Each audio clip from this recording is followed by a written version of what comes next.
దిశ evening edition headlines చూద్దాం. క్యాబినెట్లోకి వాళ్ళు మాత్రమే,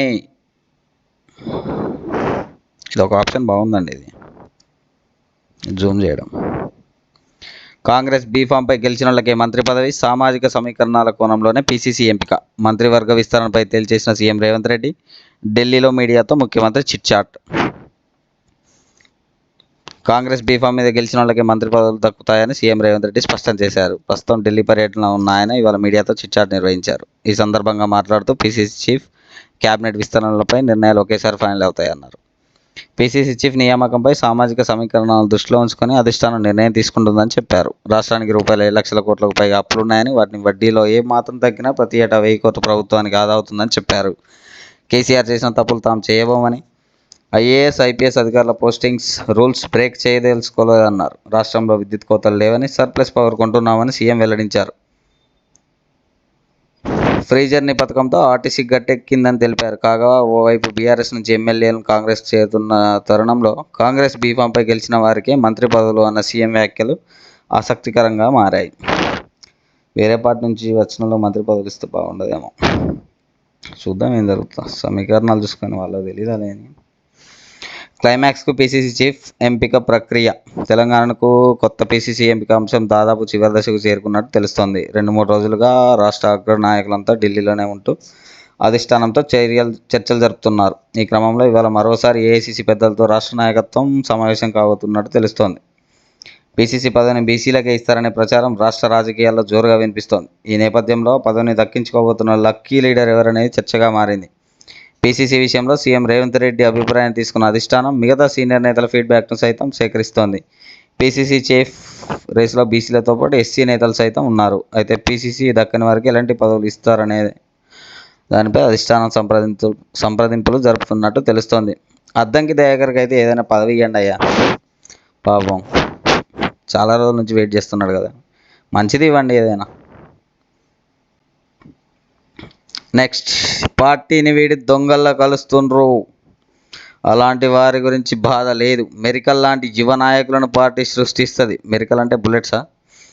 తెలంగాణను సాధించిన మనకి ఇదో లెక్కన. కార్యకర్తలతో బీఆర్ఎస్ అధినేత కేసీఆర్ పార్టీ నుంచి పోయి కొందరు దొంగల్లా కలుస్తున్నారని, అలాంటి నాయకుల గురించి ఏమాత్రం ఆలోచించాల్సిన అవసరం లేదని, బాధపడేది లేదని మాజీ సీఎం బీఆర్ఎస్ అధినేత కేసీఆర్ స్పష్టం చేశారు. ఇవాళ ఎర్రవల్లిలోని తన ఫామ్ హౌస్లో జగిత్యాల, కోరుట్ల నుంచి వందలాదిగా తరలి వచ్చిన పార్టీ కార్యకర్తలు, నాయకులను ఉద్దేశించి ఆయన మాట్లాడారు. రాష్ట్రంలో ఇంకా నెరవేరిన ప్రజా ఆకాంక్షలను భవిష్యత్తులో నెరవేర్చే సత్తా, డెప్త్ మనకే ఉన్నదని ఆయన అన్నారు. నాడైనా నేడైనా నాయకులను తయారు చేసుకున్నది పార్టీ మాత్రమేనని పేర్కొన్నారు.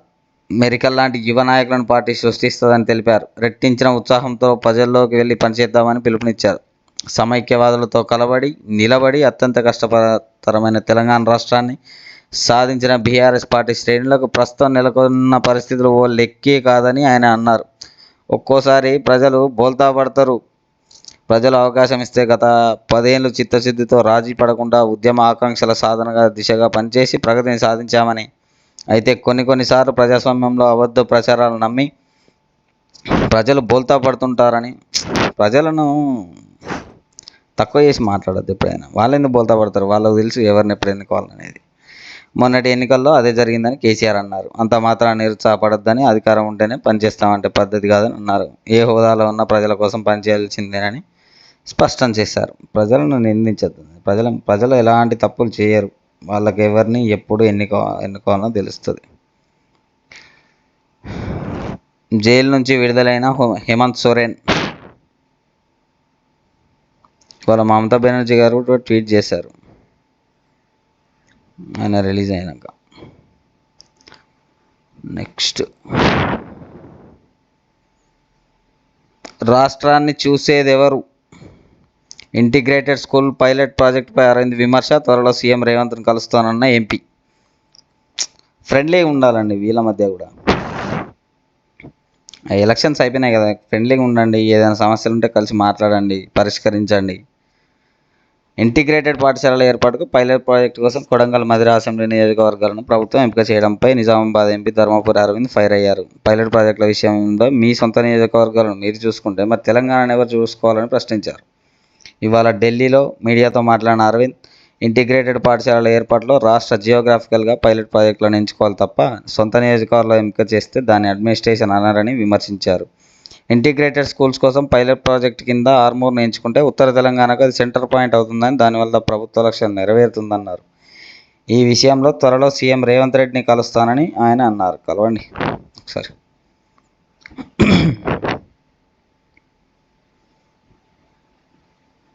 నెక్స్ట్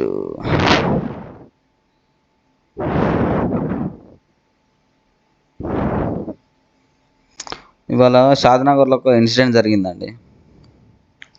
అది 5 కార్మికులు దుర్మరణం, మరో 20 మంది గాయాలు. గ్లాస్ కంపెనీలో భారీ పేలుడు. రంగారెడ్డి జిల్లా షాద్నగర్ పరిధి బుర్గుల గ్రామ శివారులో ఉన్న సౌత్ గ్లాస్ పరిశ్రమలో ఇవాళ భారీ పేలుడు సంభవించింది.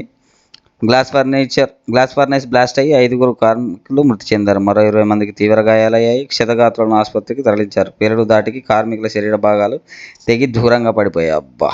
దీంతో అక్కడ భయానక వాతావరణం నెలకొంది. మృతుల సంఖ్య పెరిగే అవకాశం ఉంది. మరణించిన వారంతా తెలంగాణకు వలస వచ్చిన వారే. పోలీసులు ఘటనా స్థలానికి చేరుకొని పరిశీలించారు. ఈ ప్రమాదంపై కేసు దర్యాప్తు చేపట్టారు. అయిపోయింది కదా. ఉప్పొంగిన వాగు, కొట్టుకుపోయిన పశువులు. సోషల్ మీడియాలో వీడియో వైరల్. మేతకు వెళ్లేందుకు వెళ్లిన పశువులు వాగు నీటి ప్రవాహంలో కొట్టుకుపోయిన సంఘటన కొమరం భీం ఆసిఫాబాద్ జిల్లాలో కాగజ్నగర్ మండలంలో అందవెల్లిలో జరిగింది. 72 గంటల్లో 70 అడుగుల వంతెన నిర్మాణం. సిక్కింలో రవాణా వ్యవస్థల పునరుద్ధరణలో ఇండియన్ ఆర్మీ ఘనత. ఈ సోషల్ మీడియాలో కూడా వైరల్ అవుతుందండి న్యూస్. 435 డాక్టర్ పోస్టులకు నోటిఫికేషన్. జూలై 2 నుంచి అప్లికేషన్ల స్వీకరణ. Medical and health recruit board ప్రకటన. తెలంగాణలో కొలువు జాతర మొదలైంది. విద్యాశాఖలో 435 సివిల్ అసిస్టెంట్ పోస్ట్, సర్జన్ల పోస్టుల భర్తీకి నోటిఫికేషన్ విడుదల చేసింది. ఈ పోస్టుల భర్తీని medical and health recruitment board ఆధ్వర్యంలో నిర్వహించనుంది. ఈ పోస్టుల భర్తీకి వచ్చే నెల 2 నుంచి 11వ తేదీ వరకు ఆన్లైన్లో దరఖాస్తులు చివరి తేదీగా బోర్డు ప్రకటించింది. ఈ ఉద్యోగాల్లో డిపిహెచ్ అండ్ ఎఫ్డబ్ల్యూడిఎం ఈ విభాగంలో 431 పోస్టులు ఉండగా అందులో మల్టీజోన్ 1లో 270 పోస్టులు, మల్టీజోన్ 2లో 121 పోస్టులు ఉన్నాయి. ఇక ఐపీఎం విభాగంలో 4 పోస్టులు ఉండగా మల్టీజోన్ 1లో 1 పోస్టు, మల్టీజోన్ 2లో 3 పోస్టులు ఉన్నాయి. పార్టీలు జూరాలకు జలకళ. 318 మీటర్లకు గాను 317కు చేరిన నీటి మట్టం. కృష్ణ పరివాహక ప్రాంతాల్లో వర్షాలతో వస్తున్న వరద నీరు. నెక్స్ట్ వెళ్ళొద్దు సార్ ప్లీజ్. బదిలీపై వెళ్తున్న టీచర్ కాళ్ళపై పడి వేడుకున్న విద్యార్థులు. స్టూడెంట్స్ ప్రేమకు ఉపాధ్యాయుడి కంటతడి. ఇదండి ఈ దిశ ఈవినింగ్ ఎడిషన్ న్యూస్.